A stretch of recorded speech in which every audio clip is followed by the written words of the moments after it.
Hi, Mrs. Stanley here. Let's review the properties of equality. We will start with the addition property. So if A equals B, all that means is we're told that these two things, whatever A and B are, they're equal to each other. Then A plus C equals B plus C. So notice we were already told A equals B, and now we're being told that if we add C to both of them, they would still be equal. Okay? The subtraction property. If A equals B, then A minus C equals B minus C. Same thing as addition, it's just the opposite. If you subtract, they would still be equal because you're subtracting the same amount from both things, A and B. Multiplication property. If A equals B, then A times C equals B times C. And the division property. If A equals B, I bet you can guess what we're going to say. A divided by C equals B divided by C. Remember, we write division as the fraction using the fraction bar. So this just says A divided by C equals B divided by C. So these first four properties are very straightforward. We use them a lot. Let's look at some examples of when you've already used them.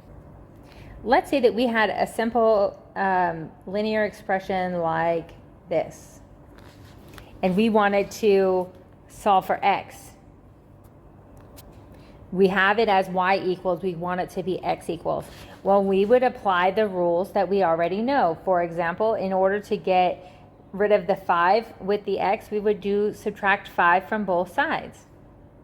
So now we would have y minus 5 equals 2x. And hopefully we all remember from algebra that this would be correct. All we've done here is use the subtraction property that we just defined. Basically, this was our A and this whole thing was our B. And we said, okay, well, A minus 5 still equals B minus 5. Same thing here. Now we want to get rid of that 2, so we're going to divide both things by 2.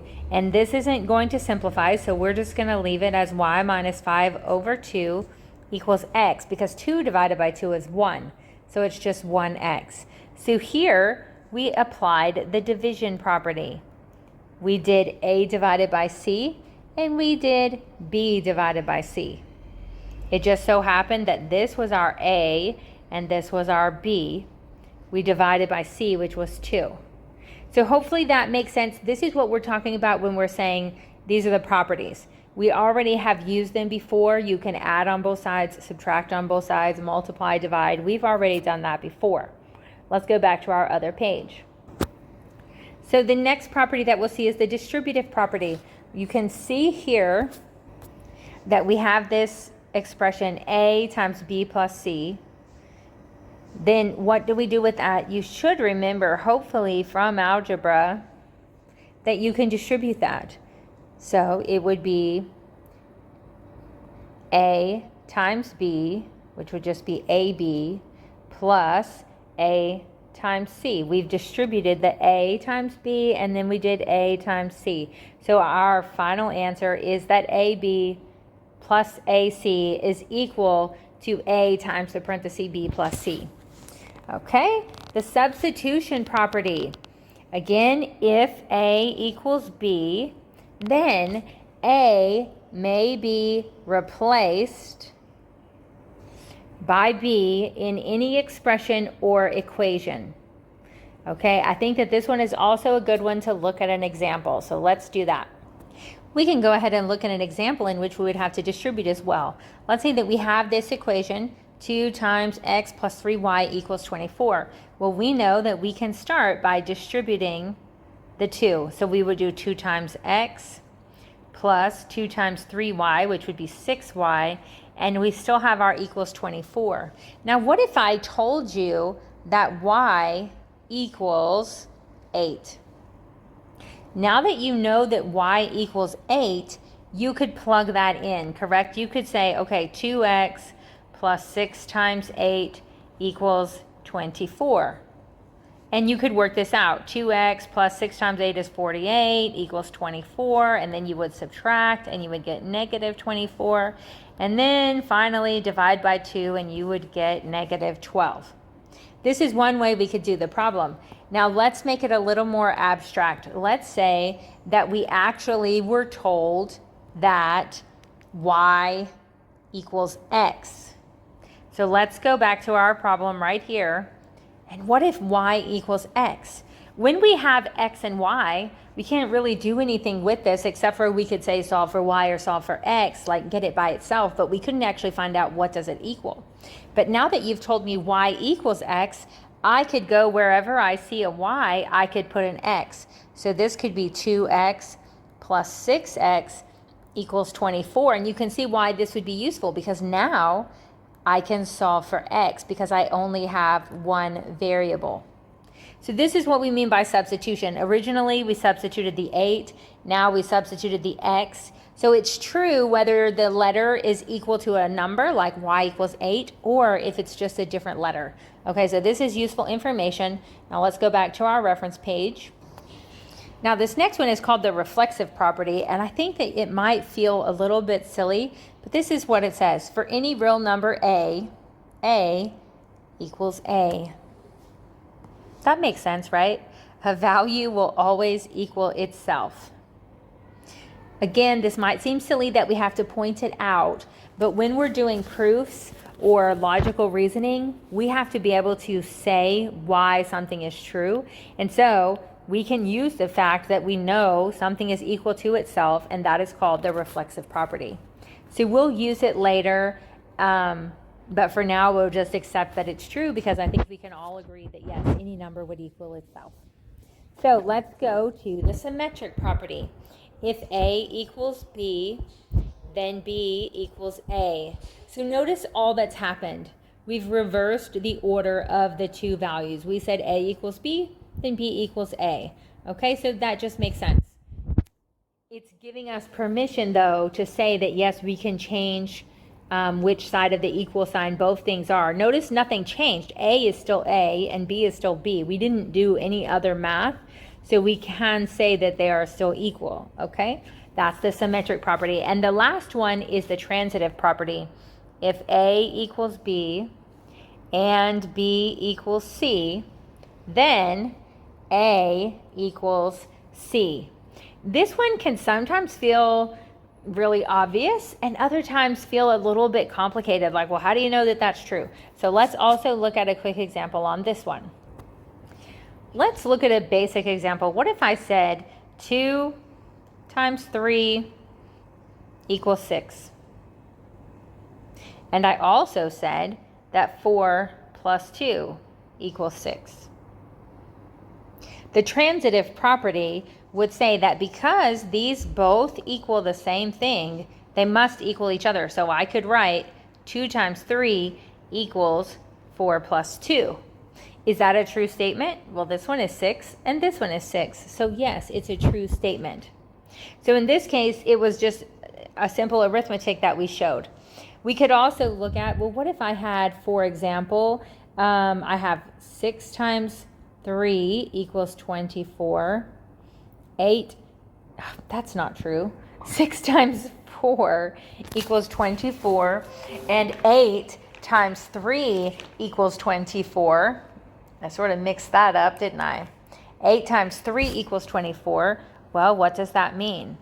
That means that 6 times 4 equals 8 times 3 because they both equal 24, right? We could also say 12 times 2 equals 24. So this would be true too, 12 times 2. So basically the transitive property is just telling us that we can accept as a fact that if two different things are equal to one thing, then they also have to be equal to each other. You could think of a more real world example. Let's say that you had a $5 bill, US dollars, you had a 5, and you had 5 ones. Okay, that would be the same thing as if I had a $10 bill, right? So whenever you're going somewhere and you need to make a purchase, you can easily say, okay, I could pay with a $20 bill, I could pay with 2 10s, I could pay with 4 5s, I could pay with 1 10 plus a 5 plus 5 1s, because we know that these things are all still equal to 20. So the transitive property is just what allows us to say, yes, these two things are equal, because we already know that they total up to the same. So it allows us to say that 2 $10 bills is the same thing as 4 $5 bills, because they're both equal to 20. So again, it might seem quite obvious, but that's okay, because we're going to use it to allow us to do different things mathematically. So now that we've done that, let's come down and look at some examples. Normally I would say, hey, let's do this on our own, each of you, but I'm going to go ahead and go through this. I would really encourage you to pause and try to answer different ones on your own, because this is going to be the beginning phase of how do I do a proof. You've got to be able to identify right here what it says, identify the property that justifies each statement. So we're going to look back at the properties that we have and say, well, which one allows us to say, yes, that's true. It justifies it.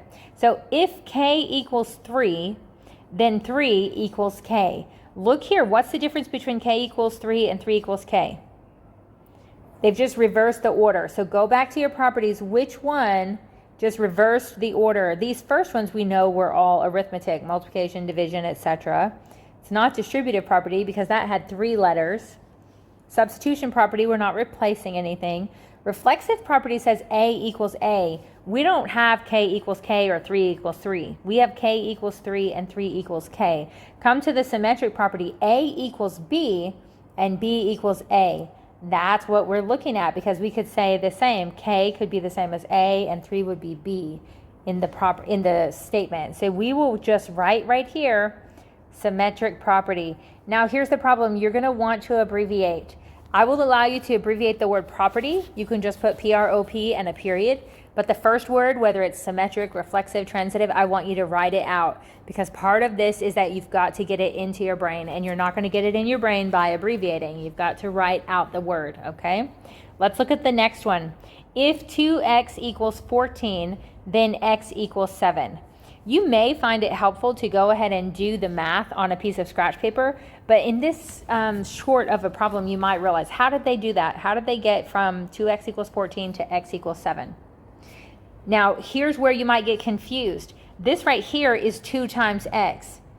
And so you could say, well, 2 times 7 is 14, so that's multiplication property. That would be backwards. That is incorrect. Think of it as you're solving an equation. If we have 2x equals 14, we need to divide by 2 to find out that x equals 7. We might know in our head that it's 7, but mathematically, we actually divided. So this is the division property. You'll see that I wrote the word division, but I abbreviated property. That's fine. What about number 3? 10y equals 10y. 10y equals 10y. Well, that's basically the same thing right here as a equals a, right? It's the same thing equal to the same thing. So the reflexive property. So the reflexive property is kind of like looking in a mirror. Think of it as a reflection. It's the same thing reflecting back to itself. It's a reflexive property. Let's look at number 4. If negative 5x minus 1 equals negative 11, then negative 5x equals negative 10. What would they have done? Again, another way to look at it, you can use a piece of scrap paper. Since I'm here on my screen, I don't really have space for that. But just think about, if I had this as my math problem in algebra, what would be my first step? I would need to move that 1, right? Get that 1 to the other side, and that would give me negative 11 plus 1 equals 10. And that's what they have right here, correct? So that's what happened. They did. It was a minus 1. They changed it to an adding 1. So it's the addition property. So basically, we're doing algebra, but we're justifying why we were allowed to do it. What property made it possible? Look at number 5. Again, remember, at any time, pause. You could pause and answer every single problem and then check all your answers. Or you could pause and do one at a time and then see the solution. Or pause and do like 3, okay? I'm just really encouraging you to try it on your own as you get the hang of what we're doing. So look at number 5. If 10a equals 2b and 2b equals c, then 10a equals c. So first of all, notice that we've got two things that say equal. 10a equals 2b, and 2b equals c. Notice that the 2b is the same in both of them. And then over here, we've actually replaced it. The 2b is gone. What did they do? The c went in its place, right?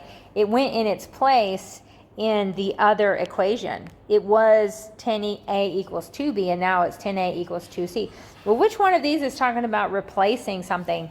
I'm not scrolling all the way up because we know these first four are just the arithmetic properties.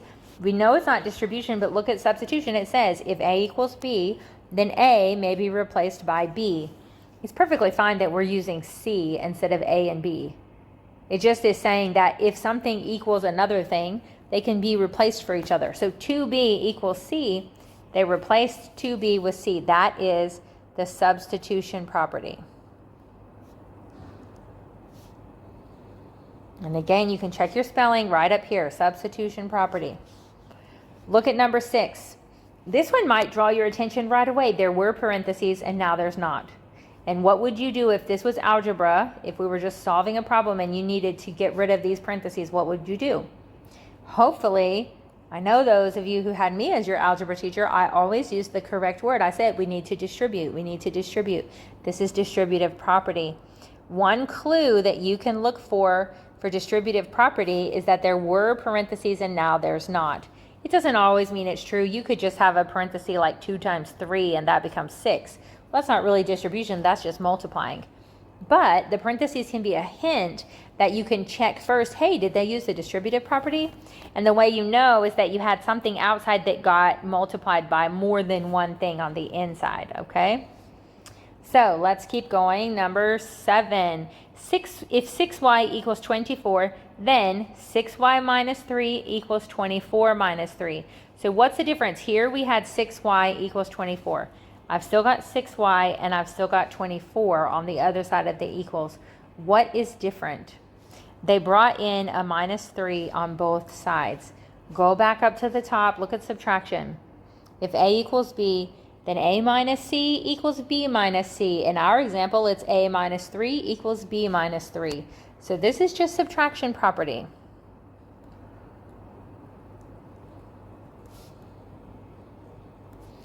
Number 8, if 10x plus w equals 41 and w equals 1, then 10x plus 1 equals 41.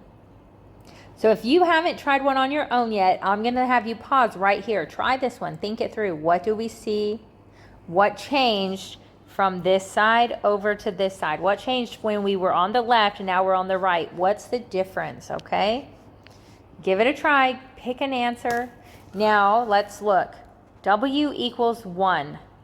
In the original problem, we had a W right here, and in the new problem, we have a 1. What property is that? Go back up if you need to. We had a W, and it got replaced by a 1. That's going to be your keyword that helps you replace, and that's a substitution. It's like when your teacher has a substitute, right? The substitute comes to replace your teacher. It's only temporary, but they're replacing them. So if I'm sick or I have an appointment, for some reason I can't come, then I call a substitute and they come and replace me for that day. So that's what it means. Now let's look at 9. If 3x equals 2y and 2y equals z, then 3x equals z. So this time we had 3x equals 2y and 2y equals z. Notice the 2y is there both times. Now, in the final thing, we have 3x equals z. So notice the 2y was repeated, and now it's totally left out. Go back to your properties. We already know it's not the basic arithmetic. It's not distribution. We didn't multiply through parentheses. Substitution, nothing got replaced. It sort of could seem like it, but the 2y didn't get replaced. It just totally went away. You could think for a moment that 2y was replaced by z. Maybe that's true. 2y was replaced by z. We could say that. But this one is a special case I want you to notice. Look at the transitive property right here, this bottom one. Okay? Look at that one. A equals B, if A equals B, then, and B equals C. So notice in this one, let me change this color of this highlighter because it's pretty close to what we're already using. The B is here and here, right? And now there's no B, it's gone. That's what we had here. 2y and 2y was in both statements, and now it's gone. This is the transitive property. This is what we talked about when we said two things equal the same thing. 3x equals 2y and z equals 2y. That means they have to also equal each other. Okay? That's the transitive property. So just to go back and clarify, now that we've done this problem, I kind of want to change my answer back here on number 5. Let's look at number 5 again. Notice that we had the 2b, 10a equals 2b, and 2b equals c. Then 10a equals c, and we said that was substitution property. Well, couldn't that also be transitive? 10a equals 2b, and 2b equals c. Then 10a equals c. So we could say that they substituted the c for 2b, but we could also say transitive property. Oh, I forgot that wasn't my pen. So I feel like on this one, I would accept either answer. If you have a different opinion, I am more than happy to hear that from you. Just let me know what you think. I'm trying to shrink this down a little bit so that I can fix my room. Oh, I erased the wrong thing right there. So that I can fix both answers. So I'm going to say substitution property or transitive property could work on this one.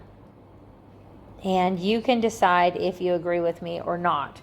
And then let's keep on going down to number 10. Here, I will point out on number 8, the reason I would not say transitive property can apply on number 8 is because notice 10x plus w equals 41. It has more parts than just like 10a equals 2b, 2b equals c, 3x equals 2y, 2y minus z. This one is actually an entire equation, 10x plus w equals 41, and we're substituting in w equals 1. That's definitely substitution. That one could not be transitive because it doesn't work. We're not saying that 10x plus 1 equals w. Okay, that it's just different. Hopefully that makes sense. It's the main thing that I would say to notice is that 10x plus w equals 41. There's no left and right side that's the same as w equals 1. Here on number 5, 10a equals 2b. So the entire right side is the same as the left side on 2b equals c.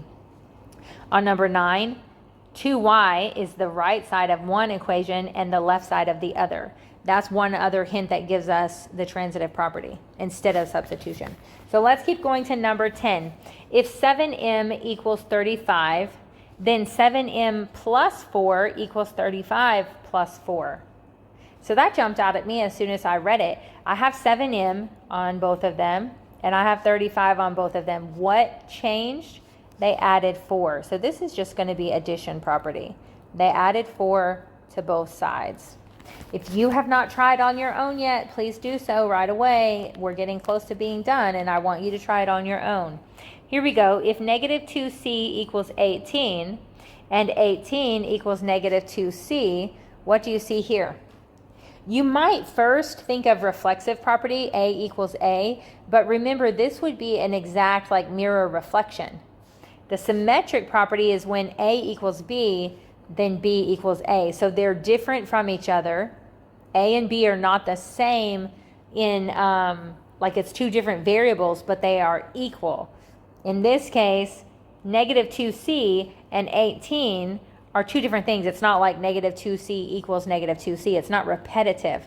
We're just told they're equal, and so you can switch the order. So that is symmetric property. So they don't have the exact same look. They're equal to each other, but they're not the exact same thing, just repeated. Number 12, given 3x squared plus 1, if x equals 5, then 3 times 5 squared plus 1. Okay, so what happened here? We had an x. They told us x equals 5. And now, instead of an x, we have a 5. This one is going to be another example of substitution property. The x, I forgot the u right there. The x is replaced by the 5. Substitution property, okay? The 5 substituted in for the x. Let's look at number 13. It says if m equals -2, then 8m equals -16. So right here, you might again start thinking about, oh, they substituted -2 in for the m and all that. But actually, we have to remember that we start with the if m equals -2. So what changed? The only thing that could have changed is that they brought in the 8. They put the 8 in front of the m, which then if 8m equals -2, then that means they also had to put the 8 on the other side. We multiplied, right? Does that make sense? So we had m equals -2, and then we changed it by putting an 8, which means we had to do times 8 on both sides. So that is the multiplication property. The thing that is most easy to confuse in the problem is that you have to go in order starting with the if. Because when I first look at this, even for myself, I want to say, oh, that's substitution. They put -2 where the m is. But that would be starting with 8m equals -16. If it said if 8m equals -16, then, m equals -2, then that would actually be division. So really, realistically, there's no way that this is substitution if you're actually thinking about it as an if-then statement. So it's a multiplication problem because we start with the if and see what changed to get to the then statement, okay? Number 14, again, look at this. We had no parentheses and now we have parentheses. So if I were to write that the other way, start on this side, and look at this side, you would probably more quickly say, oh, that's distribution. Look what happened with the x. X times 5, x times 8. The distribution property doesn't have to go only one direction. So this is distribution. Again, the parentheses were a quick sign for us. Okay, so we have finished all of these examples, and you are going to use this to help you in the next lesson when we're writing proofs. This is going to be your reference page, so hang on to it.